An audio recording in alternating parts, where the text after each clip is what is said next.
In today's New York Times, neurologist and author Oliver Sacks shares for the first time the news that he has been diagnosed with a form of metastatic cancer that is progressing steadily toward death. "I cannot pretend I am without fear," he writes. "But my predominant feeling is one of gratitude. I have loved and been loved, I have been given much and I have given something in return, I have read and traveled and thought and written. I have had an intercourse with the world, the special intercourse of writers and readers. A month ago, I felt that I was in good health, even robust health. At 81, I still swim a mile a day. But my luck has run out. A few weeks ago I learned that I have multiple metastases in the liver. 9 years ago it was discovered that I had a rare tumor of the eye, an ocular melanoma. Although the radiation and lasering to remove the tumor ultimately left me blind in that eye, only in very rare cases do such tumors metastasize. I am among the unlucky 2%.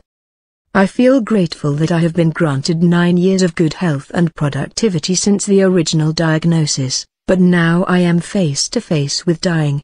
The cancer occupies a third of my liver, and though its advance may be slowed, this particular sort of cancer cannot be halted." Sacks is a professor of neurology at the New York University School of Medicine, and the author of many books, including Awakenings and The Man Who Mistook His Wife for a Hat.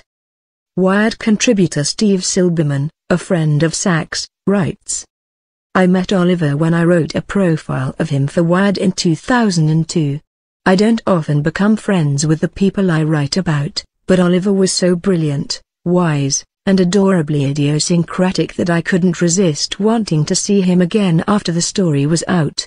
Since then, we have spent several lovely afternoons together talking while enjoying smoked salmon with smoky lapsang souchong tea in his book-lined apartment in the West Village. But I got to know him in a whole new way by spending 5 years doing research for my own book coming out in August, Neurotribes, The Legacy of Autism and the Future of Neurodiversity. Over and over again, I would come to some important realization about autism, only to discover that Oliver had gotten there first in his own writing, when no one else was even close.